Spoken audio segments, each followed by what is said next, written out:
こんにちは、ゆかりです。最近、物欲がなくなったんですか？そんな風に聞かれることがあります。昔は頻繁に服を買っていたのに、今は買う頻度が随分減ったので、そう見えるのかもしれません。でも、本当は少し違うんです。物欲がなくなったわけじゃない。欲しいものとの向き合い方が変わったんです。今日はその話をしてみようと思います。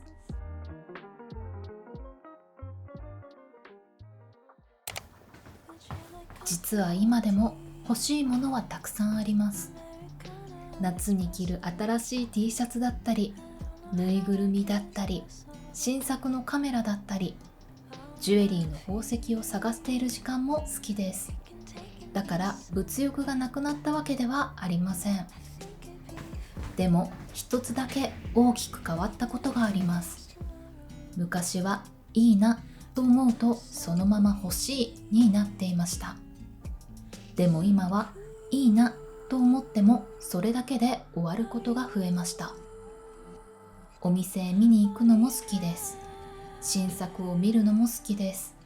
素敵だなと思うこともあります。でも昔のようにそのまま家へ連れて帰りたいとは思わない。当時は欲しいと思った後に新作だから、セールだから、着回しできそうだから、そんな理由を探していました。でも今はこれは本当に好きなんだろうか、今の私に必要なんだろうか、そうやって一度立ち止まるようになりました。振り返ってみると変わったのは物欲じゃありません。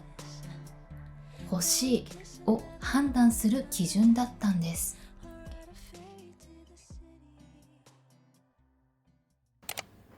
判断の軸が変わったのは多分暮らしそのものが変わったからでした。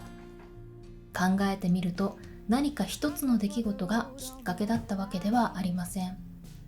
少しずつ何年もかけて変わってきました。昔の私は服が暮らしの中心にありました。新しい服を買うこと、クローゼットが増えていくこと、次は何を買おうか考えること、それがとても楽しかったんです。でも少しずつ大切にしたいことが変わっていきました。着回しを考えることよりも、洗いやすくて気持ちよく着られること、新しい服が増えることよりもクローゼットに余白があること、そんな小さな変化が少しずつ積み重なっていきました。そして気づけば動画を作る時間、ジュエリーを考える時間、お気に入りの服で過ごす時間、そういう時間の方が私にとって大切になっていきました。だから物欲がなくなったわけではありません。ただ買い物が人生の中心ではなくなった。服を整えたかったんじゃなくて暮らしを整えたかった。その結果、服の選び方も自然と変わっていきました。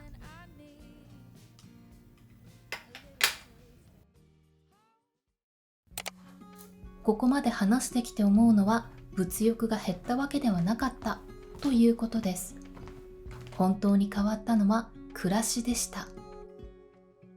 クローゼットが整っていること、部屋が自分にとって落ち着ける場所になっていること、お気に入りの服を気持ちよく着れること、そんな何気ない毎日が少しずつ私を満たしてくれるようになりました。昔はその満たされない何かを買い物で埋めようとしていたのかもしれません。でも今は暮らしの中に小さな満足がたくさんあります。だから外側の刺激を追いかけなくても良くなりました。いいなと思っても一度立ち止まる。そしてそれでも本当に欲しいと自分に問いかけてみる。それでも欲しいと思えたものだけを迎える。だから結果として買うものが減りました。振り返ってみると物欲が減ったんじゃない。暮らしが満たされるようになったから衝動が減っていった。それが私なりの答えです。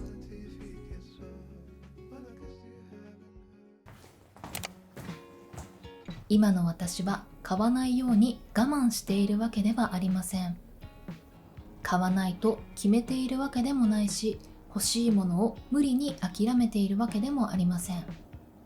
本当に欲しいものに出会ったら今でもちゃんと買います。でもそれ以外は見るだけでいいかな、そう思えることが増えました。クローゼットを開けて着る服に迷わない。バッグや靴も自然と手に取るものが決まっている。部屋の中にもこれ本当に必要だったかなと思うものが減っていきました。買い物が減ったことで迷う時間も減って、後悔することも減って、次は何を買おうと考える時間も減りました。振り返ってみると、私が欲しかったのは新しい服じゃなかったんです。迷わない暮らし、安心して過ごせる部屋、そして自分らしくいられる毎日。本当に欲しかったのはずっと暮らしの中にあったのかもしれません。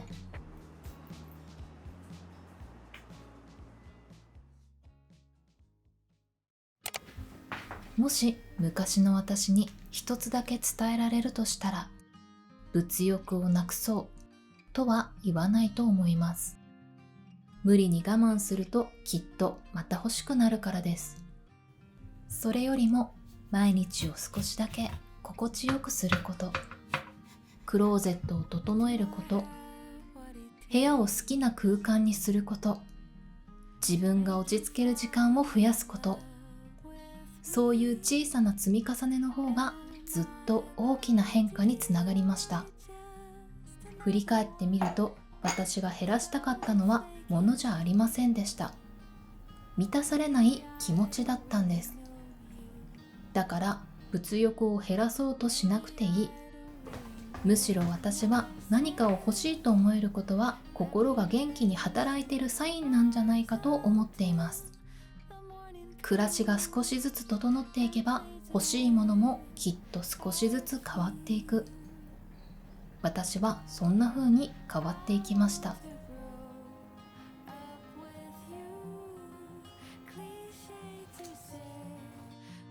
いやー、というわけで今回は物欲が減ったっていうことをテーマに動画をお届けしてみたんですけども、今振り返ってみると、私は欲しいものを我慢したから物欲が減ったっていうわけではなくて、暮らしとか部屋とかクローゼットを整えていく中でだんだんと余白ができて、その結果今の暮らしとか今あるものを大切にしたいと思うようになっていって、で欲しいものが少しずつ変わっていって、そして物欲も自然と落ち着いてきたのかなと思っております。そうだから私は無理に物欲をなくそうとは思っていなくて、むしろ買い物は楽しいですからね。楽しいのでなくそうとは思っていないですし、むしろ物欲があるっていうことはある意味元気でもある証拠かなとは思っていて、私数年前に体調崩した時は本当に物欲が全くなくなったので、それを思うとやっぱり物欲があるっていうのは健康な証拠でもあるなと思っていたりはする一方で、やっぱりそれに振り回されると疲れてしまうので、今ちょうどいいバランスになってきたのかなと思っております。とはいえね、欲しいものはねちょくちょく出てくるんですけどね。そうだから最近はあんまり SNS を頻繁に見ないようにはなりましたね。それもあるし、自分の暮らしが整ったからこそ誰かの欲しいに引っ張られなくなったというか、自分の心の底から湧いてくる欲しいを大切にしたい、そんな風に思ったりしております。というわけで本日も最後までご視聴いただきありがとうございました。よろしければチャンネル登録、高評価お待ちしております。それではまた次回の動画でお会いしましょう。バイバイ。